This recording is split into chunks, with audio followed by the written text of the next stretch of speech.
Deməli, bir mövzuya da münasibət bildirmək istəyirəm. Buna hər kəs əslində münasibət bildirməlidir, amma belə kiməsə qəribə gəlməsin də belə bir mövzulara da münasibət bildirmək. Mən də bir ölkənin vətəndaşıyam, mütləq bütün mövzularda da iştirak eləməliyim.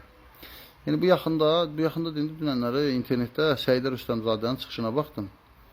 Bayram Nurlu haqqında, Baboş haqqında bir çıxışı var. Bilməm siz də rast gəlib yoxsa yox. Bu mövzuya münasibət bildirmək istəyirəm. Bu mövzu bağdan da, dağdan da önəmli məsələdir. Yəni mən özümə də çox ciddi təsir edir. Mən canlı açıram. 30 nəfər, maksimum 70 nəfər canlıya qatılır. Və ən bacardığım qədər də hamıya faydalı olmağa çalışacaq bir mövzuları qoyuram da. Maksimum 70 nəfər canlımda adam görürəm. Amma Bayram Nurluya 3000-5000 adam qatılır və maraqlı da heç bir söhbət danışılmır orada. Cəmiyyətimizdə bu üzranuraqları özümüz reklam edirik. Bugün cəmiyyətimizdə bilinməyən minlərlə baboş var. Evlərindən, qohum əqrabalarından xəcalət çəkib üzə çıxmırlar. Bu bir tərbiyə məsələsidir. Heç bir halda nə baboşda günah var, nə də bayramda. Bu birbaşa valideynlərinin verdiyi tərbiyədən qaynaqlanan bir travmadır.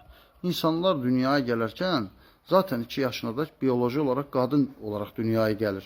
Çünki qadın bədəndən ayrıldığına görə hormonal olarak insan qadın sayılır.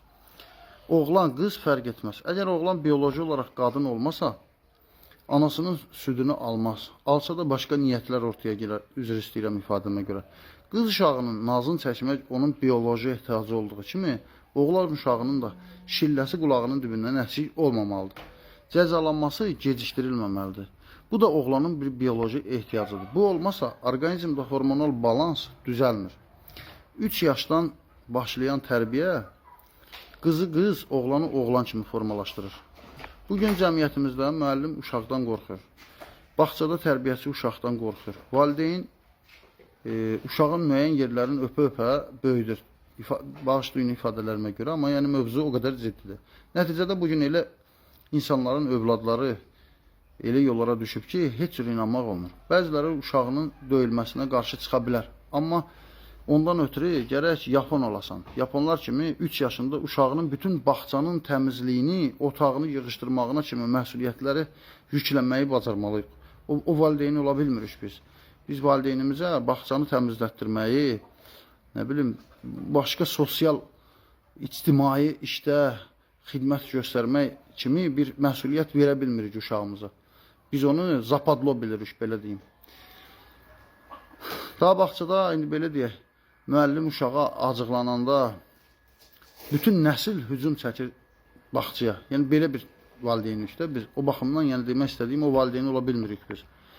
Bu eyni zamanda qızlarımıza da aiddir. Qızlar nə qədər nazlı tozlu olsalar, bir o qədər kişilər tərəfindən də bəyənilirlər, bir o qədər də qadın kimi zərif və gözəl və tərbiyəli görsənir.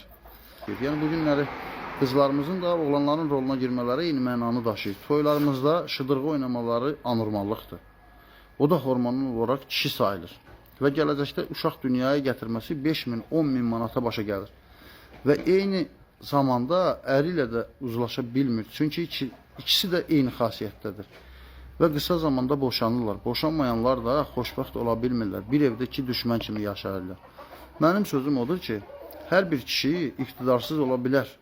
Amma heç bir kişi babaşın xoşladığı şeylərdən xoşlana bilməz. Demək istədiyim bu iqtidarsızlıq məsələsi deyil. Baboş özü dəvə kimidir. Heç iqtidarsız da deyil. Sadəcə onun beyni kişi istəklərini qəbul etmir. Qadın istəklərini qəbul edir. Hindli bir alimin sözü var, deyir, 5 yaşındakı uşağında günah tap və onu mütləq cəzalandır. Bu ümumi tərbiyə planının tərkib hissəsidir. Gələcəkdə hər məsələdə sadəcə xatırlatmaq uşaq üçün, yəni belə deyək, şilləni xatırlatmaq yetərlidir. Məsələn, bizim Azərbaycan ailələrində deyirlər, ataya deyəcəm, bu bəs eləyir. Yəni, bunun xatırlatma şeyi, tərbiyə üsulu daha mütləqdir də, yəni. 5 yaşda ümumiyyətlə verilən cəza 70 yaşa da heç unudulmur. Unudulmayan hiss səni hər zaman tərbiyə eləyir. Yəni, kimsə deyə bilər ki, agronom hara, bu mövzu hara? Birinci bir mikrobiyolog kimi münasibət bildirirəm. İkincisi isə bu mövzu ümumi mövzudur. Mikrobiyologdan mexanizatora qədər hər kəs münasibət bildirməlidir və hər kəs bu mövzuda düşünməlidir. Hər kəs keçmiş tərbiyə üsuluna müraciət etməlidir bəzən. Bizim belimizdə o qədər ağac qırılıb ki, məktəbdə hansımızda problem var. Kötəkli tərbiyə sistemi yığışdırılandan sonra baboşlar əmələ gəlməyə başladı.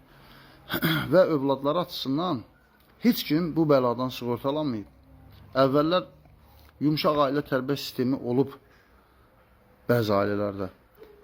Əvvəllər də yəni baboşlar olub, demək istədiyim. Amma heç kim Bayram Nurlu kimi onu tənqid edən Səidə kimi jurnalistlə cıralaşmayıb. Əvvəllər bu bəlaya düçar olanlar xəcalət çəkirdi. İndi isə onu bir qəhrəmanlıq kimi görür.